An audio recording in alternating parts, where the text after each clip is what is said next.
This is Gunstar from SEGAbits. I'm here with DJ Cutman.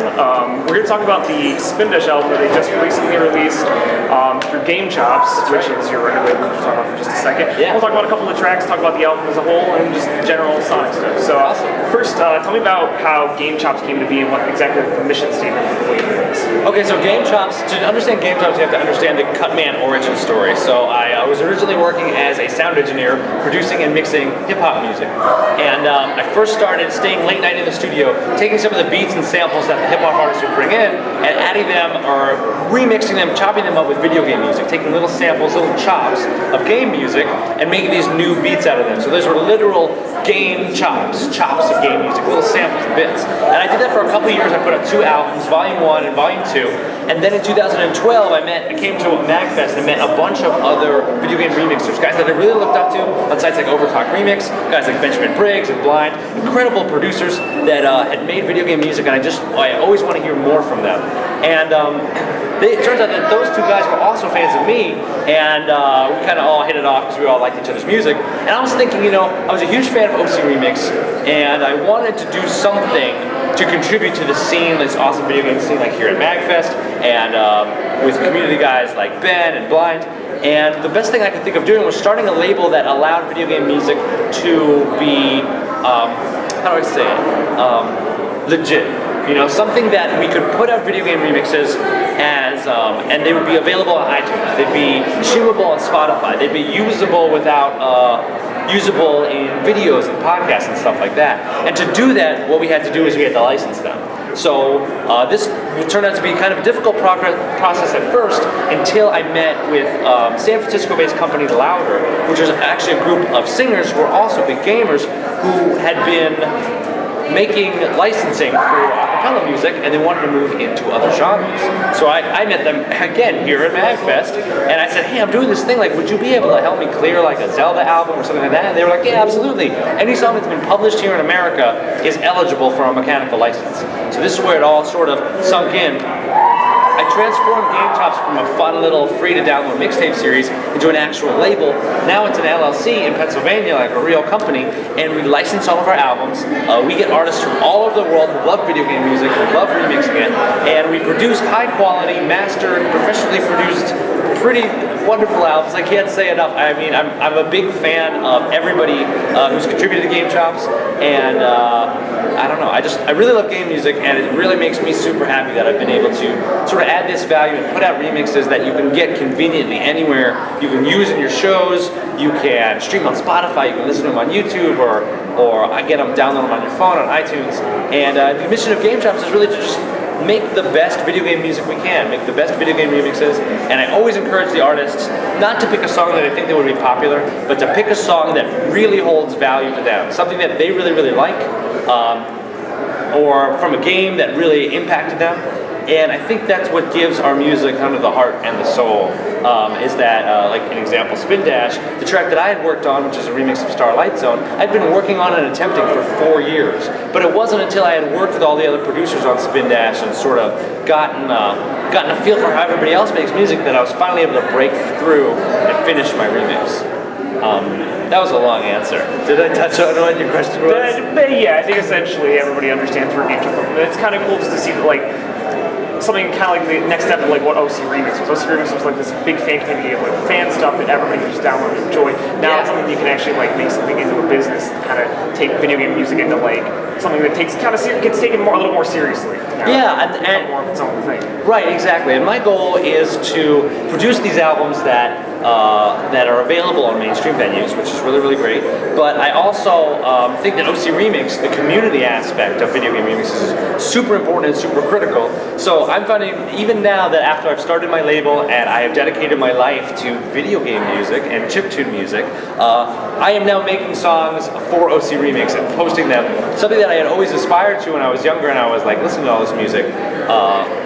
Yeah, it's just really, really cool. I think that Gamechops is a nice counterpoint to, as a label to the community side, like sites like OC Remix and stuff like that. Yeah.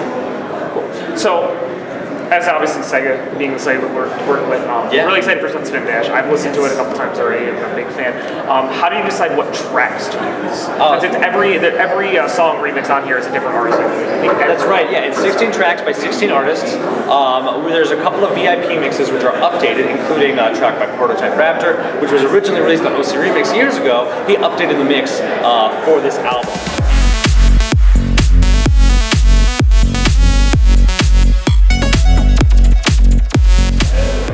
So I asked all the artists to pick a song that really stuck with them. A lot of them said, well, what should I do this? Should I do Green Hill Zone? Should I do blank, blank, blank? And the way that we did it, I was like, give me a couple songs that have really, really impacted you, or stages that you really, really remember loving. And then we went through and we assigned one to each artist based on that list of the ones that were really, really important. So we had a couple of different songs, a couple of different artists that all wanted to do Chemical Plant. For example, Blind, he produced a Chemical Plant remix with the idea of putting it on Spindash.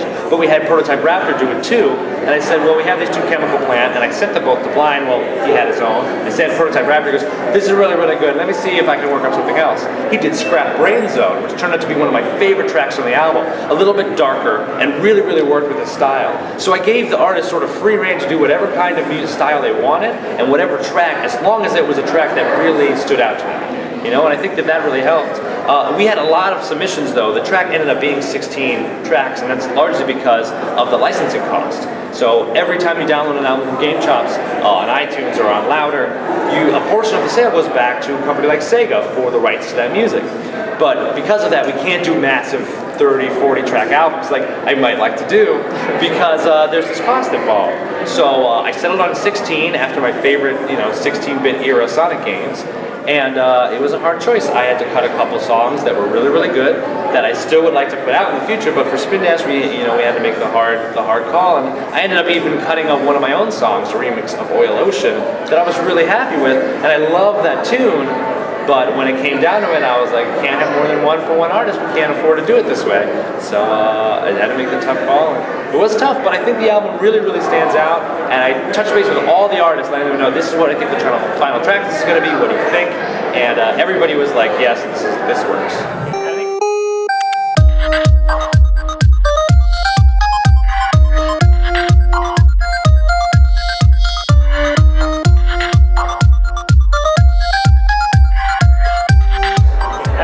There was a lot of variety to it. It wasn't just like Sonic 1 through 3 and done. It was like there's Sonic Spitball tracks, there's Sonic Hedgehog 4 tracks, there's Sonic CDs tracks. There's it's a nice variety that kind of goes over the entire history of the Sonic franchise, as opposed to just being the 3 songs everybody knows. Yeah, exactly. Gamechops does Chemical Plant Zone, which is what it almost became. But luckily we all worked together, because one of the great things about having a label is that because the albums are for sale and because they are licensed, we're able to really take our time and spend a little extra money on things like professional mastering, other engineers to come in and make sure everything's good, great album art, and that kind of stuff. So the whole thing is supported by fans downloading music.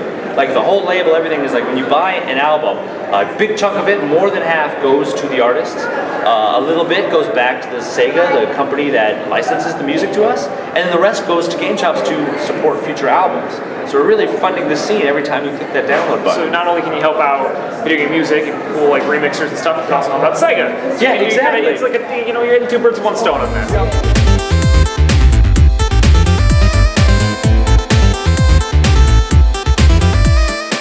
That's my goal with Gamechops, to be able to give back to the video game remix community by producing great music, to be able to give back to the remixers themselves by offering them songs that they can legally sell and help support them, and to give back to the game industry, which is the inspiration for all of us. And it's worth mentioning that a lot of the music you hear in my personal videos and even stuff I put up on SEGAbits usually uses your music, because you guys are cool like that. So it's been helpful. You guys put like I said, put a lot of the Sega stuff out there. Even drop some of the non-Sega music. It just sounds like it. Oh, well, thank you. Well, that's the great thing about the way that they're licensed. Every Gamechops album comes with a Creative Commons license when you download it. So as long as you're buying the album, you can use it for whatever you want. Your podcast, YouTube videos, shows, or whatever.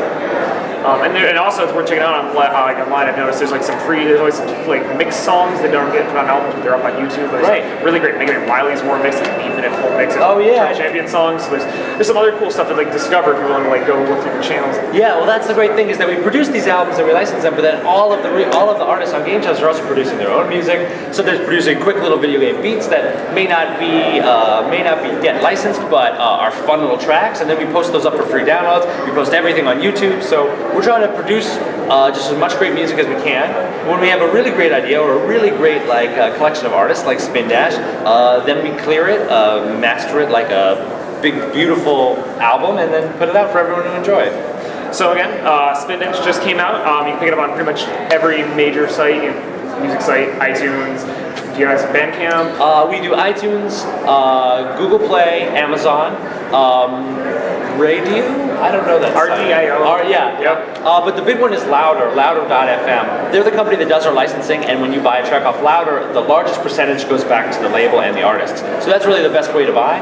But you can have the convenience of iTunes, Amazon, or streaming on Spotify. Or if you ever seen them at a con, you can pick up a physical CD like I did. Yeah. Well, thank you very much for taking time to talk to us. Thanks for having me. Enjoy the album again, and this is Gunstar signing off. See you guys later. Bye.